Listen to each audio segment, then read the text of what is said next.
Avertissement. L'émission qui suit est une émission payée par ses commanditaires. Les propos tenus sont ceux des intervenants participant à l'émission et ne reflètent pas nécessairement les opinions des employés et administrateurs de VIA 95 FM.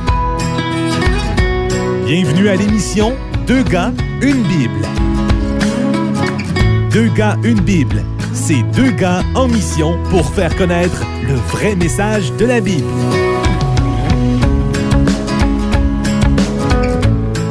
Bonjour à tous et bienvenue à Deux gars, une Bible avec vos animateurs Joël et Frédéric, deux pasteurs à Trois-Rivières.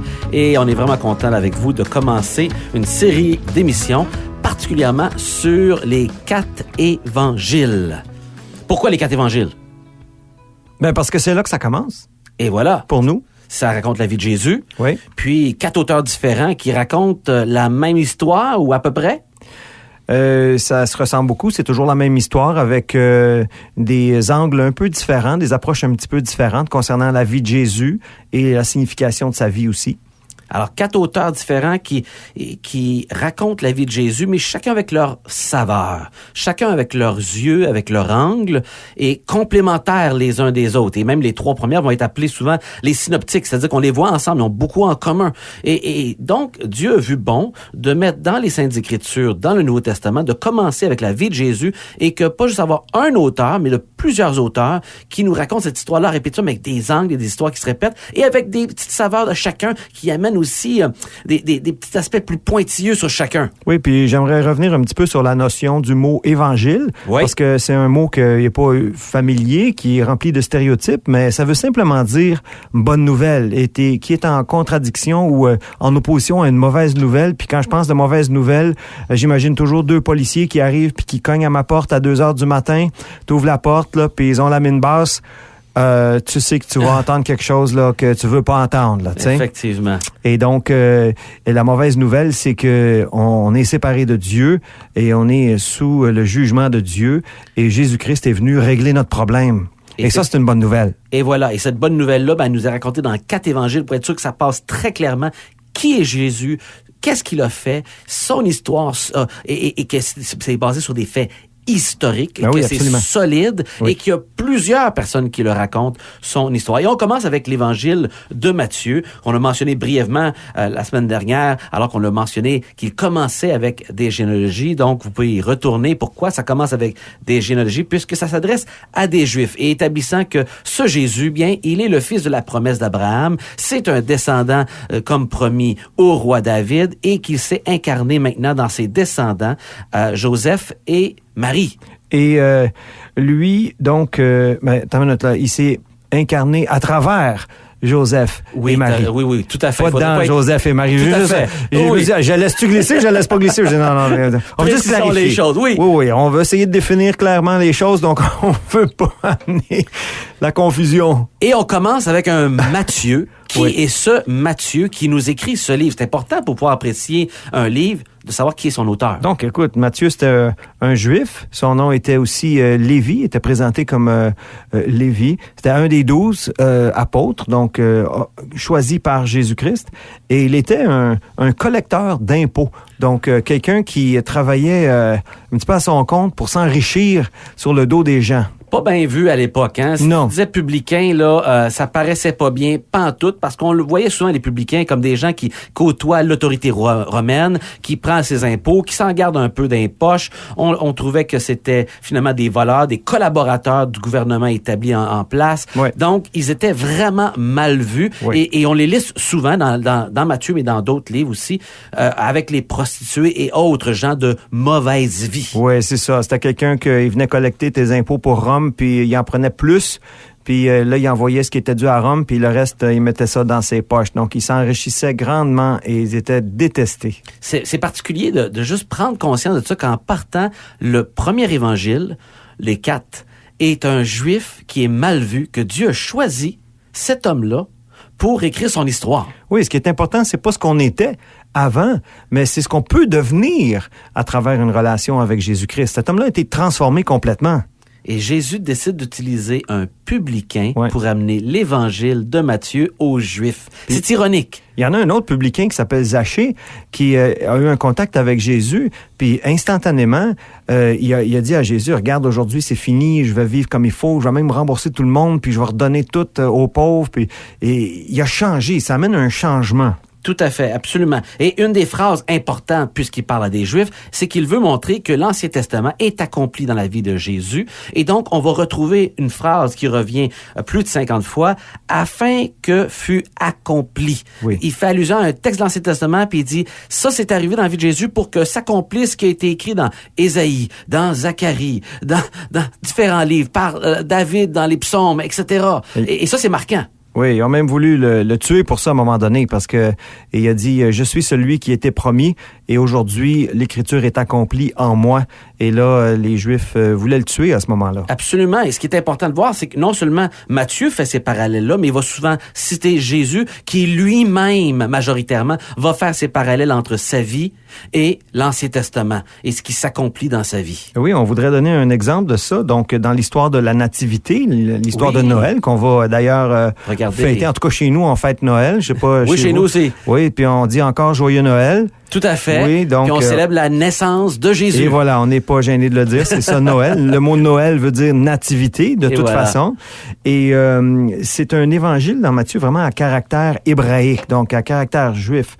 Et donc, dans Matthieu, chapitre 2, au verset 6, il est écrit, « Toi, Bethléem, terre de Juda, tu n'es certes pas la moindre entre les principales villes de Juda, car de toi sortira un chef qui paîtra ou qui sera un berger pour Israël, mon peuple. » Et donc, l'identité de Jésus est révélée parce que ça fait appel à un texte dans Michée, qui est un des prophètes de l'Ancien Testament, qui dit « Et toi, Bethléem, petite entre les milliers, de toi sortira pour moi celui qui dominera sur Israël. » Et c'est intéressant parce que ça parle de sa naissance ici, qui va naître à Bethléem, mais maintenant, et dont l'origine remonte aux temps anciens, au jour de l'éternité. Là, on tombe dans des déclarations très fortes, là, ici. Là. Oui, là, on a juxtaposé l'humanité et la divinité ensemble. Ben oui, depuis le jour de l'éternité. Fait que donc, on voit que celui qui va naître ici est un être éternel.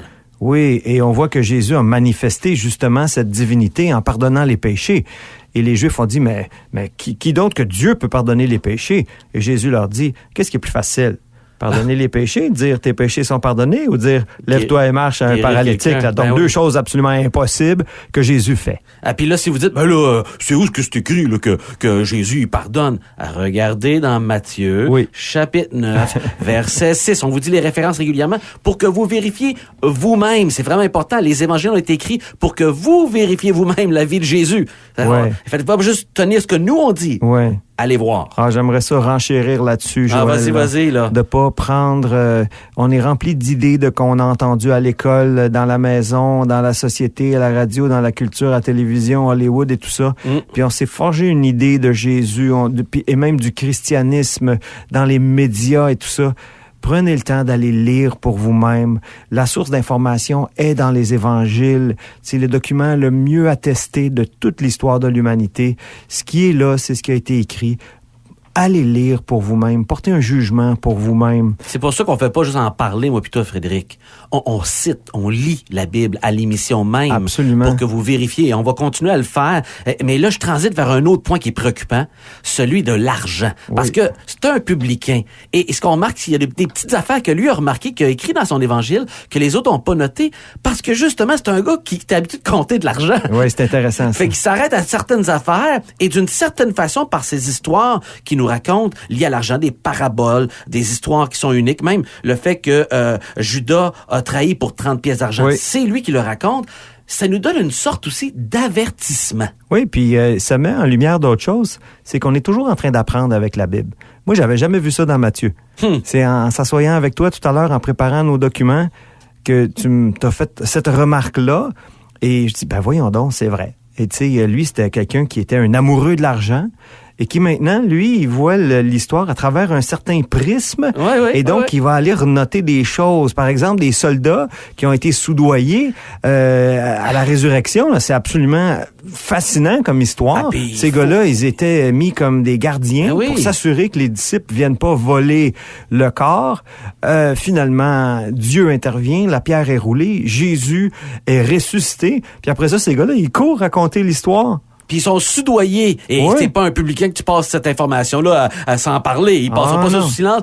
Il va en parler de ces gens-là soudoyés. Puis je vous le lis dans Matthieu, c'est dans le chapitre 28, le verset 11 à 15 qu'on a cette histoire-là. Allez le voir pour vous-même. Et ces hommes-là, ces gardiens-là sont rentrés dans la ville, annoncés aux principaux sacrificateurs tout ce qui est arrivé. Imagine. Aïe, aïe. Donc, on a vu une grosse lumière, on a été aveuglés. Il y a des anges, Jésus est sorti. La pierre a été roulée. Puis ils vont tout raconter ça. Ils ont été payés, ces gars-là. Il n'y avait pas avantage là, à raconter ça. Il y avait de l'air fou. Et c'était tellement intimidant qu'ils voulaient leur fermer la trappe. Alors, qu'est-ce qu'ils ont fait? Ceux-ci, après s'être assemblés avec les anciens et avoir tenu conseil, donnèrent aux soldats une forte somme d'argent qui disait, dans le fond, fermez-la. On veut pas que vous racontez ça à personne. Et on dit, on va s'occuper de vous autres s'il y a un problème, il y a des gens qui vous chialent après. Et on dit que les soldats ont pris l'argent et suivirent les instructions qui leur ont été données. Et ce bruit s'est répandu parmi les Juifs jusqu'à ce jour, jusqu'au jour, dans le fond, où Matthieu écrit lui-même cet évangile. Ça faisait 2-3 décennies qu'on racontait cette histoire-là, qui était bien connue des hommes soudoyés pour taire l'historicité de sa résurrection. Oui, puis ça, c'est particulier à Matthieu. Oui. Et une autre chose qui est particulière à Matthieu, c'est le fameux sermon sur la montagne. Oui, ça où est-ce que pendant plusieurs chapitres, Jésus va simplement parler et il va dire cette expression « Vous avez appris » ou « Il est écrit » ou « On vous a enseigné que, mais moi je vous dis ».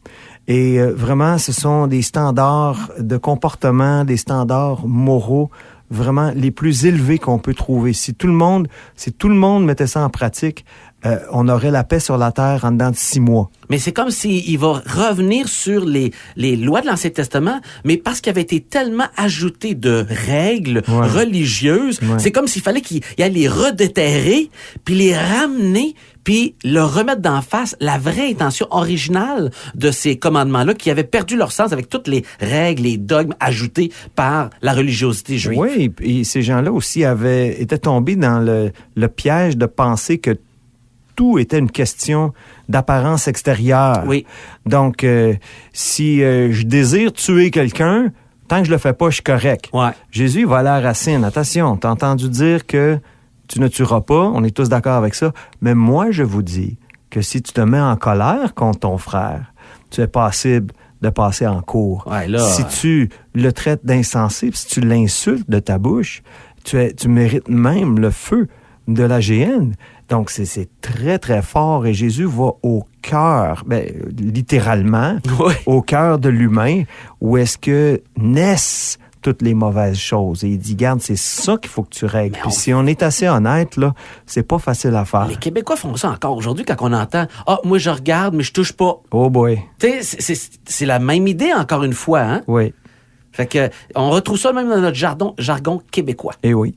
Et ça amène concrètement aussi, à la fin du Sermon sur la montagne, Jésus dit quelque chose d'absolument fascinant. C'est « Quiconque entend ces paroles que je dis et les met en pratique sera semblable à un homme prudent qui bâtit sa maison sur le roc. » Et ensuite, il explique que celui qui ignore ces paroles, c'est comme s'il bâtit sur le sable. La tempête vient et l'eau se jette contre la maison, et celle qui n'a pas de fondement, elle est emportée.